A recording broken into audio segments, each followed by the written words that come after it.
Marcela escreveu números de 1 a 8, um em cada círculo da figura, de modo que, em círculos conectados por um segmento, não apareçam números consecutivos. Quais números ela escreveu nos dois círculos destacados em cinza? Temos que preencher esse desenho aqui com números de 1 a 8 e não podem aparecer números consecutivos entre círculos ligados pelo mesmo segmento. O que isso significa? Que se, por exemplo, eu colocar um número aleatório aqui, por exemplo, 4, essas bolinhas aqui que estão ligados por um segmento a este 4 não podem ter números consecutivos ao 4. Quais são os números consecutivos ao 4? É o 5 e o 3, que vem antes do 4, e o que vem depois do 4. Nem o 5 nem o 3 pode estar em nenhuma dessas 4 casinhas aqui pintadas em vermelho. Agora que a gente já entendeu as regras desse enunciado, vamos analisar o que nós precisamos saber. Queremos descobrir quais são os números que foram colocados nos dois círculos cinzas em destaque. Assim, uma estratégia interessante da gente analisar é tentar ver quais são os círculos que mais têm ligações com os outros, porque esses são os que têm mais problemas para a gente fazer o preenchimento. Os números que nós podemos colocar são esses 8 aqui. Os círculos que mais têm ligações vão ser esses dois centrais aqui. Ambos têm 6 ligações. Esse círculo central aqui, que eu vou destacar em verde, possui as seguintes 6 ligações aqui, que eu acabei de destacar. E esse outro círculo central aqui vermelho também possui 6 ligações. Pelo que a gente tinha analisado anteriormente, o número que eu colocar aqui vai fazer com que todos esses 6 círculos próximos aqui não possam ter números que sejam uma unidade a mais ou uma a menos. É o que significa sem números consecutivos. Logo, se eu escolher um número para este círculo, por exemplo, suponha o 3, veja que nem o 2 nem o 4 poderão estar em nenhum desses 6 círculos aqui. Ou seja, só sobrou esse círculo aqui, que é o único que não se conecta com esse, para eu pôr o 2 e o 4. Opa, mas é um absurdo, né? Eu tenho 2 números, então eu preciso de no mínimo 2 círculos, e aqui eu só tenho um círculo para pôr o 2 e o 4. Isso não pode acontecer. O problema está em eu ter colocado um número 3 que tem um antecessor e um sucessor. Moral da história, o número que eu colocar aqui nesse círculo central, o mesmo vai valer aqui para o círculo central vermelho, não pode ter um antecessor ou um sucessor. Ora, se ele não pode ter um antecessor ou sucessor, ele precisa estar no extremo dessa lista. E quais são os números que estão nos extremos? O 1 e o 8. Isso quer dizer que para que a Marcela possa preencher todos os círculos dessa figura, em um desses lugares eu tenho que ter o 1 e no outro o 8. Tanto faz aqui se eu vou pôr 1 e 8 ou 8 e 1. O 1 só vai ter o seu sucessor, que é o 2, para a Marcela colocar na figura. E o 8 só vai ter o antecessor 7. Como o 8 aqui, por exemplo, está conectado nesses 6 círculos aqui, esse círculo aqui vai ter obrigatoriamente de receber o 7. E do mesmo modo, como 1 está aqui, o número 2 precisa ir no único círculo que não tem ligação com o 1, que é esse aqui. Esses dois são justamente os círculos destacados em cinza. Logo, a gente conclui que os dois números que obrigatoriamente precisam ir nesses dois círculos são o 2 e o 7 em alguma ordem aqui. Isso está indicado na alternativa C, o que finaliza esta questão.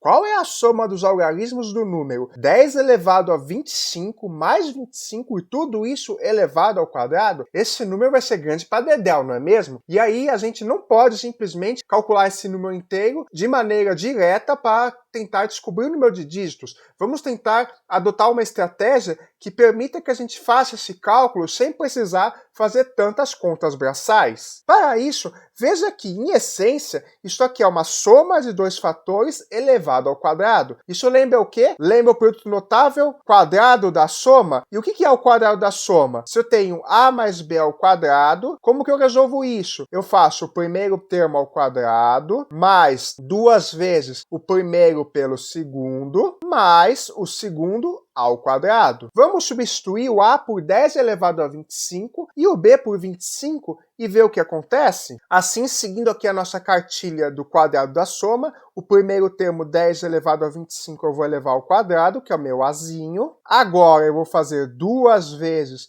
o primeiro pelo segundo, que vai ficar 2 vezes 10 elevado a 25 vezes 25. E, por último, o quadrado do segundo corresponde a 5 ao quadrado. Agora veja que 10 elevado a 25 e tudo isso elevado ao quadrado, quando eu tenho uma potência elevada a outra potência, eu simplesmente multiplico esses dois expoentes aqui. Então isso aqui vai ficar 10 elevado a 50, porque 50 vai ser 2 vezes 25. Agora, nesse segundo termo aqui, veja que o meu objetivo é tentar simplificar esse número de maneira inteligente. Como aqui eu tenho 2 e aqui eu tenho 25, se eu multiplicar o 25 por 2, eu vou obter o 50, que tem um algarismo zero. Afinal, 50 é 5 vezes 10.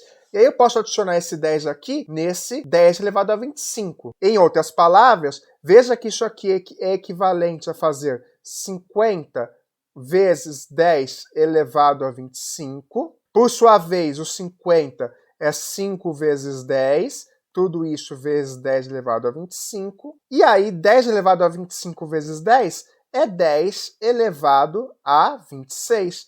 Portanto, este pedaço aqui, concluímos que é equivalente a este pedaço aqui. Deste modo, o segundo termo é 5 vezes 10 elevado a 26. E o 25 ao quadrado, se eu fizer a conta, 25 ao quadrado é simplesmente 625. Agora, veja que esta aqui é uma forma mais inteligente de descrever esse trambolho todo aqui, pois aqui a gente explicitou cada uma das parcelas que compõem este numerozão aqui. E como nós temos aqui potências de 10 envolvido, é fácil trabalhar com potências de 10, porque 10 elevado a qualquer coisa vai ser 1 seguido de alguns zeros. Por exemplo, eu sei que fazer 10 elevado a 50 corresponde exatamente a colocar o algarismo 1 seguido de 50 algarismos zeros. Assim, vamos analisar cada uma dessas três parcelas aqui. A primeira parcela é 10 elevado a 50, como já foi dito, corresponde exatamente ao número 1 seguido de 50 algarismos zeros. 5 vezes 10 elevado a 26, 10 elevado a 26 corresponde a 1 seguido de 26 zeros. Só que como eu estou multiplicando por 5, eu vou substituir 1 por 5. Assim, isso aqui corresponde a 5 seguido de um total de 26 algarismos zeros. E o 625 é 625. Então, como nós estamos somando essas três parcelas, vamos ver o que acontece se eu somar o 625 com isto aqui. Veja aqui, se eu tenho 5, 0, 0, 0, um monte de zero aqui, né? Eu tenho 26 algarismos zeros. Se eu somar esse numerozão todo com 625, o 625 vai comer 3 zeros desse outro número aqui. Então, como eu tinha 26 zeros aqui, e o 625 vai comer esses últimos 3, o meu resultante vai ser o 5, seguido de 23 algarismos zeros, e o 625. Vão sobrar, então, aqui 23 algarismos zero. Agora, eu vou somar esse número todo aqui ao 10 elevado a 50. 10 elevado a 50 é 1 seguido de um montão de zeros, 50 zeros no total. Só que observe que quando eu somar com esse número aqui, esse número 5 com um monte de zeros de 625, vamos supor que ele comece aqui. Então veja, eu vou ter que o 625 vai cortar esses últimos 3 zeros do 1 elevado a 50. Aí aqui vai sobrar um espação com 23 zeros que eu obtive aqui. Então aqui vão ser 23 zeros. 0 mais 5 vai ficar um 5 aqui. E aí aqui vai sobrar um monte de zero também. Quantos zeros vão sobrar? Bom, eu tinha um total de 50 zeros. Só que desses 50, aqui eu tenho 1 mais 23, 24, 25, 26, 27 algarismos que foram ocupados pelos números daqui. Então sobrou no total 50 menos 27, 23 algarismos zeros. E 1 permanece aqui. Desse modo, aquele numerozão todo corresponde a esse número. 1, um monte de zero, 5, um monte de zero, 625. Nós queremos saber a soma dos algarismos desse número aqui. Quando a gente somar esses algarismos, os zeros não vão contribuir a nada, afinal eles são zero, não são nada. Assim, a soma dos algarismos vai corresponder simplesmente a somar o algarismo 1, o algarismo 5, o 6, o 2 e o 5, que são os únicos algarismos não nulos desse número aqui. E 1 mais 5 mais 6 mais 2 mais 5 corresponde a exatamente 19. e este valor está indicado na alternativa B. Pascoal tem um dado numerado de 1 a 6. Qual é a probabilidade de que o produto dos números obtidos em 3 lançamentos desse dado seja 60? Vamos inicialmente pensar o que pode acontecer para que o produto seja exatamente 60. Lembremos que, para calcular a probabilidade de qualquer evento, qualquer coisa acontecer, nós temos que fazer uma divisãozinha entre o total de casos favoráveis, que são os casos que acontecem, que eu vou indicar aqui como casos F de favoráveis, e os casos totais, os casos do meu conjunto universo, ou seja, o conjunto de todas as possibilidades que podem acontecer. Assim, a probabilidade vai corresponder exatamente a realizar esta divisão aqui. Vamos começar com o mais simples. Vamos começar calculando o total de possibilidades que temos para o meu conjunto universo, ou seja, quais são todas as formas que eu tenho de lançar 3 dados e sair em números de 1 a 6. Se eu tenho 3 dados e cada dado vai sair um número de 1 a 6, eu tenho 6 possibilidades para sair no primeiro dado, 6 para sair no segundo e 6 para sair no terceiro. No total eu tenho 6 vezes 6 vezes 6, que corresponde a 216 possibilidades. Assim eu já tenho meio caminho andado. Eu sei que o total de opções de obter 3 números no lançamento de 3 dados é exatamente 216. Agora eu preciso descobrir quantos são os casos favoráveis para a minha situação. Ou seja, quantos desses lançamentos vão ter números cujo produto é 60. Vamos inicialmente lembrar da fatoração do 60 e lembrar quais são os fatores que incluem ele. Se a gente fatorar o 60, primeiro eu vou dividir o 60 por 2, vai ficar 30 aqui, depois eu divido pelo 2 de novo, vai ficar 15, não dá mais para dividir por 2, vou para o próximo primo, que é 3, 15 dividido por 3 fica 5, o 5 é primo, vou dividir por 5, cheguei a 1, finalizei a fatoração. Então 60 corresponde a 2 vezes 2, que é 2 ao quadrado, vezes 3, vezes 5. Como o dado só tem números que vão de 1 até 6, eu não posso usar fatores maiores que o 6. E 6 a gente sabe que corresponde a 2 vezes 3. Desse modo, vamos analisar esta fatoração para indicar todas as possibilidades. Se 60 corresponde a 2 ao quadrado vezes 3 vezes 5, que obrigatoriamente para obter 60 multiplicando 3 fatores, eu preciso ter o 5. Então, um dos dados obrigatoriamente tem que sair o 5. E os outros dois? Tem que sair 2 fatores cujo produto é equivalente a 12. Eu tenho 2 formas de fazer isso, né? Eu posso fazer isso como sendo 2 vezes 6 ou como sendo 3 vezes 4. Ou seja, há 2 opções de lançamento de dados que vão dar 3 números cujo produto é 60. Ou eu faço 5, 2, 6, ou eu faço 5, 3, 4. E tanto faz, não importa em qual dado vai sair o 5, qual dado vai sair o 3 e qual dado vai sair o 4. Então qualquer permutação do 5 e do 3 do 4, ou do 5, 2, 6, vai valer para a minha situação de casos favoráveis. Assim eu tenho 6 casos favoráveis para essa primeira combinação aqui, 6 casos favoráveis para essa segunda combinação. No total eu tenho 6 mais 6, que são 12 casos favoráveis. Temos no total que a probabilidade corresponde ao total de casos favoráveis pelos casos totais. Eu tenho 12 casos favoráveis, o número de casos totais é 216, e assim, simplificando essa fração, eu obtenho que a probabilidade desejada corresponde a 1 sobre 18, e este valor está indicado na alternativa A. Seja U igual a 1, 2, 3, 4, 5 um conjunto com 5 elementos e sejam A, B e C subconjuntos de U. Dizemos que A, B e C é uma tripla ordenada especial se o C está contido em A união B. Quantas são as triplas ordenadas especiais? Para resolver essa questão, precisamos inicialmente entender o que significa C estar contido em A união B. Para isso, vamos fazer um exemplo prático só para entender. Se eu pegar, por exemplo, A sendo o conjunto formado por 1 e pelo 2 e o B formado pelo 2, 3, 4, veja que ambos são subconjuntos de U. Então, A união B significa juntar todo mundo que está em A com todo mundo que está em B. Logo, A união B seria o conjunto 1, 2, 3, 4. E aí, dizer que o C está contido nesse conjunto quer dizer que os elementos de C são todos elementos desse conjunto aqui. Assim, por exemplo, se eu pego o C como sendo o conjunto com 1, 3 e 4, o C está contido em A união B, porque todos os elementos de C estão neste conjunto aqui. Agora, se o C for 2, 3 e 5, então o C não está contido em A união B, porque o 5 não está neste conjunto aqui. Nesse caso, então, por exemplo, AB com esse primeiro C seria uma tripla ordenada especial,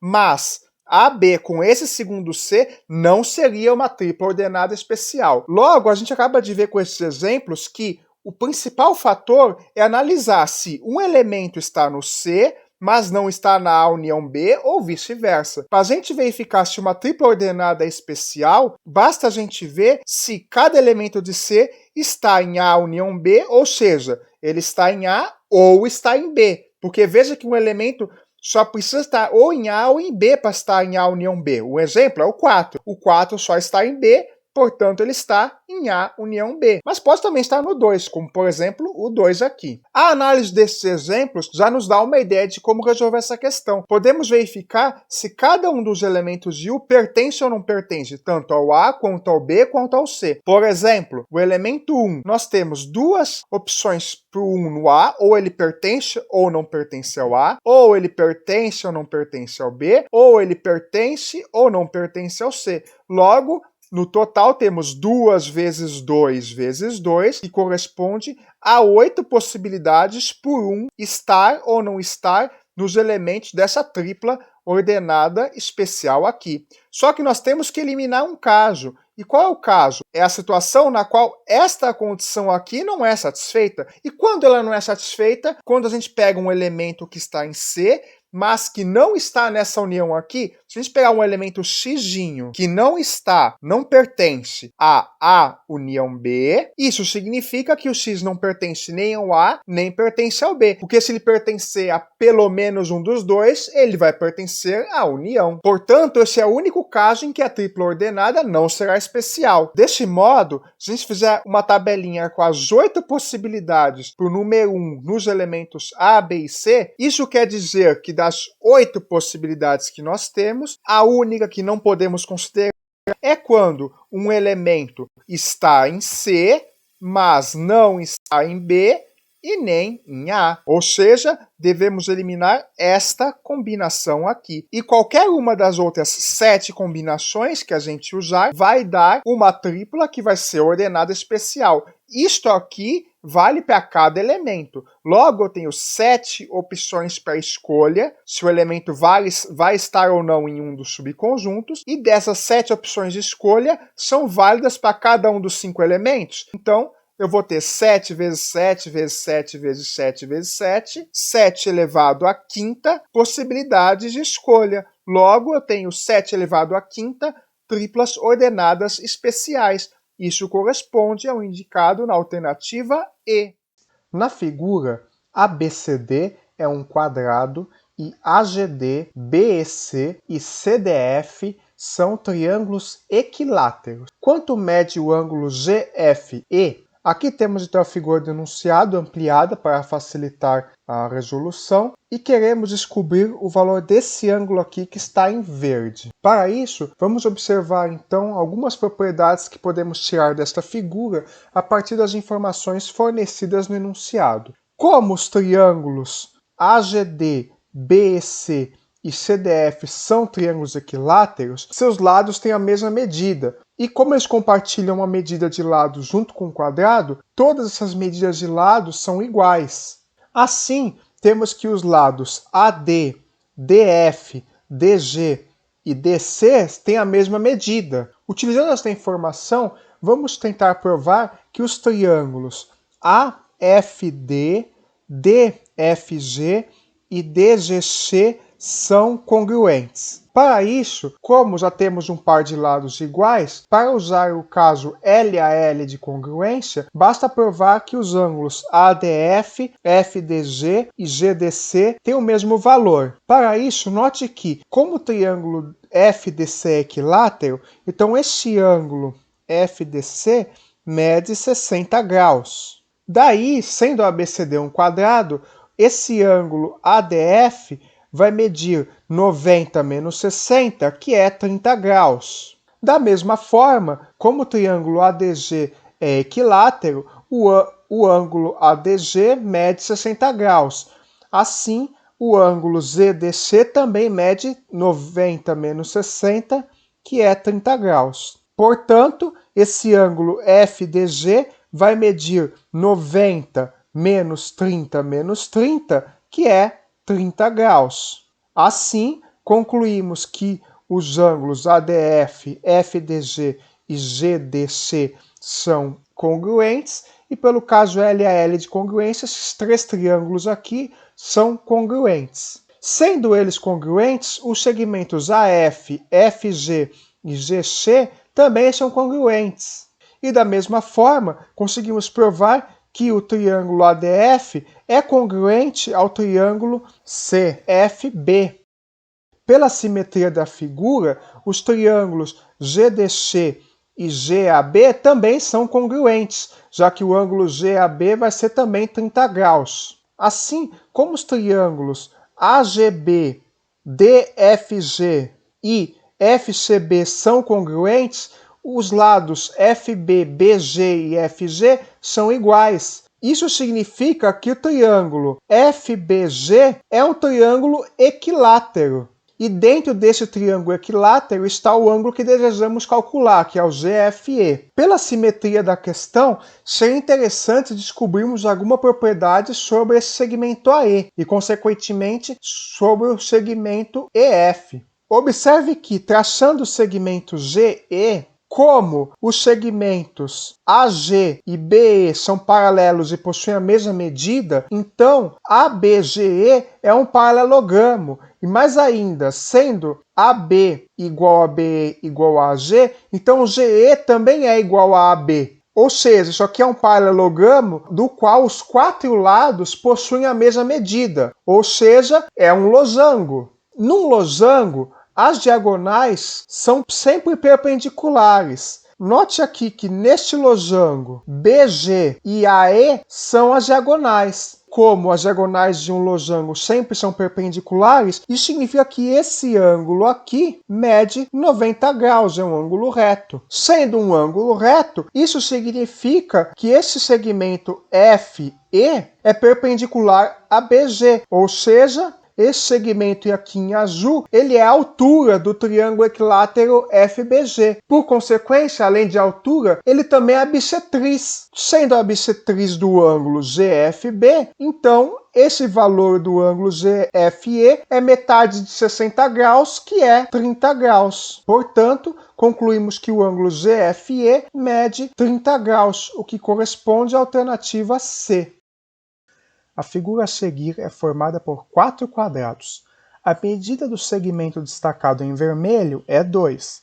Qual é a soma das áreas dos quadrados azuis? Vamos analisar esta figura e ver o que podemos obter. Nesta figura nós temos 2 quadrados aqui, 2 quadrados brancos, que aparentam ter a mesma medida. Se eles têm a mesma medida de lado, vamos chamar essa medida de x. Tentaremos algebrizar essa questão para ver o que nós conseguimos obter. Vamos chamar essa medida de x. Esse quadrado, então, tem lado x vezes x. Agora, aqui, temos esses 2 quadrados azuis. Nós queremos saber a soma das áreas desses quadrados. Vejamos. Suponhamos que esse pedacinho aqui, ó, que está aqui, vale um valor y, por exemplo. Não sabemos quanto ele vale, mas ele vale y. Qual vai ser a medida do lado desse quadrado azul grande aqui? Vai ser a medida desse quadrado aqui, que é x, mais essa medidazinha aqui que é y. Então isso aqui vai ser x mais y. E por sua vez, esse quadrado menorzinho aqui, qual vai ser a medida do lado dele? Vai ser essa medida aqui, não é? Essa medida corresponde a x, que é tudo isso aqui, menos y. Então essa medida do lado desse quadrado azul menor é x menos y. O que o enunciado pede? Ele pede a soma das áreas dos quadrados azuis. Para calcular a área do quadrado é só multiplicar o lado, né, multiplicar o lado por si mesmo e levar ele ao quadrado. Assim, o valor pedido pelo enunciado corresponde a x mais y ao quadrado, que é a área do quadrado azul maior, mais x menos y ao quadrado. Vai dar essa conta toda aqui. Bom, nós temos esses valores com x e y, mas não sabemos nada sobre eles. Será mesmo? Vamos ver aqui, ó. Esse lado aqui mede x. Esse mede y. A gente sabe que esse segmento em vermelho mede 2. Esse triângulo aqui ele é retângulo, justamente porque nós temos uma figura que é formada por quadrados, então o ângulo aqui é reto, isso aí não é problema. Se esse triângulo é retângulo, nós podemos aplicar o teorema de Pitágoras nele. X e y são catetos, 2 é a hipotenusa. Logo, temos que a soma dos quadrados dos catetos, x² mais y², corresponde ao quadrado da hipotenusa, corresponde a 2². 2² é 4. Sabemos então que x² mais y² é igual a 4. Vamos reservar esta informação para depois. O importante é que nós já sabemos um valor numérico que associa x e y. Queremos saber essa resposta aqui. Vamos desenvolver essa expressão. Vamos fazer o produto notável. Isso para o quadrado da soma aqui vai ficar x², que é esse primeiro termo aqui é o quadrado, mais 2 vezes o primeiro pelo segundo, 2 vezes xy, mais y². Agora, x menos y², esse segundo termo aqui, quanto que vai ficar? Essa aqui vai ser o quadrado da diferença. Vai ficar mais x² menos 2 vezes o primeiro vezes o segundo, 2 vezes xy, mais o quadrado do segundo, y². Agora veja, aqui eu tenho mais 2xy, e aqui eu tenho menos 2xy, então esses dois valores vão cortar. Está somando um valor com seu oposto, eles vão cortar. O que sobrou? Sobrou x² mais y² mais x² mais y². Isso aqui é quanto? É 2 vezes x² mais 2 vezes y². Esse 2 está nos dois, então ele está sobrando, vamos colocar ele em evidência. Isso aqui é 2x² mais y². Opa, mas x² mais y², a gente sabe o valor numérico disso. O valor disso aqui não é 4? A gente não descobriu aqui por Pitágoras que isso vale 4? Portanto, esse trambolho todo, essa soma aqui de fatores aqui, que é a soma das duas áreas, corresponde a 2 vezes 4, e 2 vezes 4 costuma ser 8.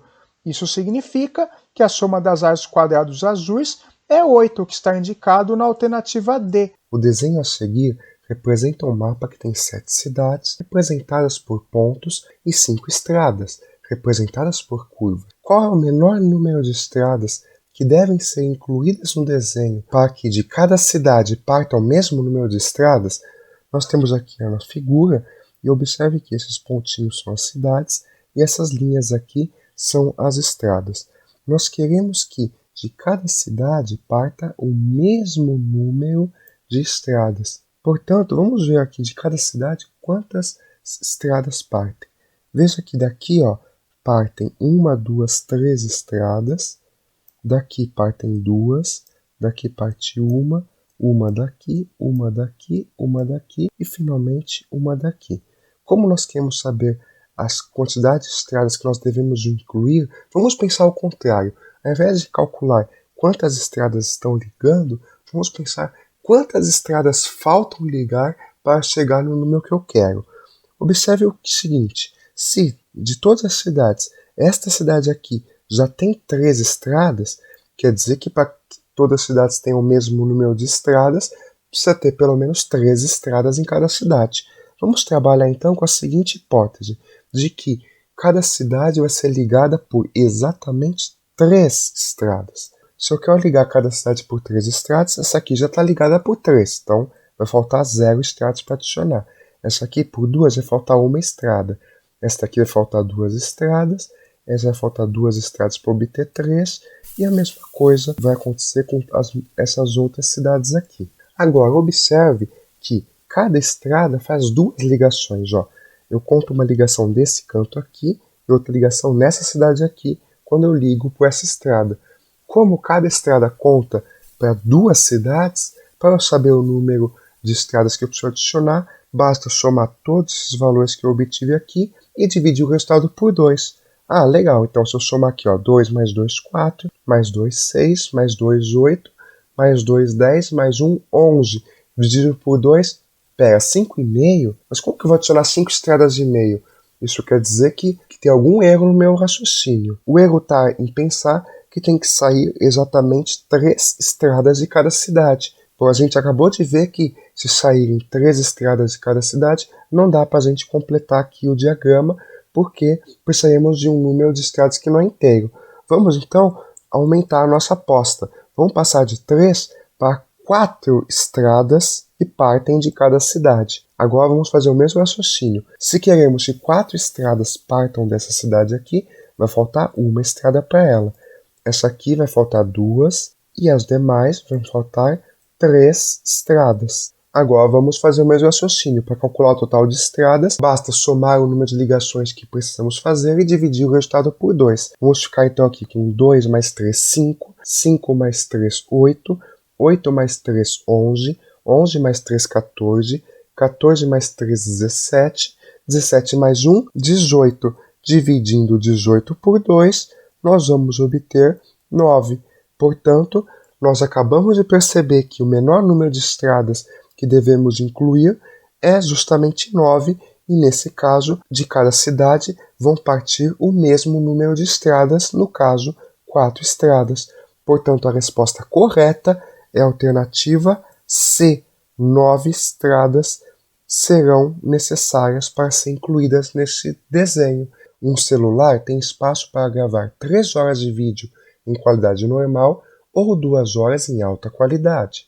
Se já foram gravadas 2 horas de vídeo em qualidade normal, qual é o tempo que resta para gravar vídeos em alta qualidade? Vamos tentar entender qual é a relação entre a quantidade de horas de vídeos em alta qualidade e a quantidade de horas de vídeo em qualidade normal. O enunciado nos diz já que 3 horas de qualidade normal correspondem a 2 horas em alta qualidade.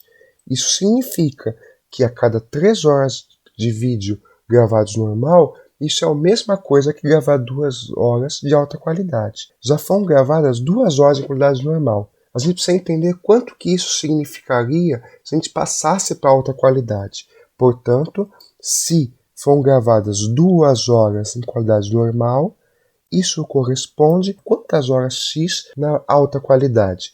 Nós temos então essa regra de 3 simples para resolver.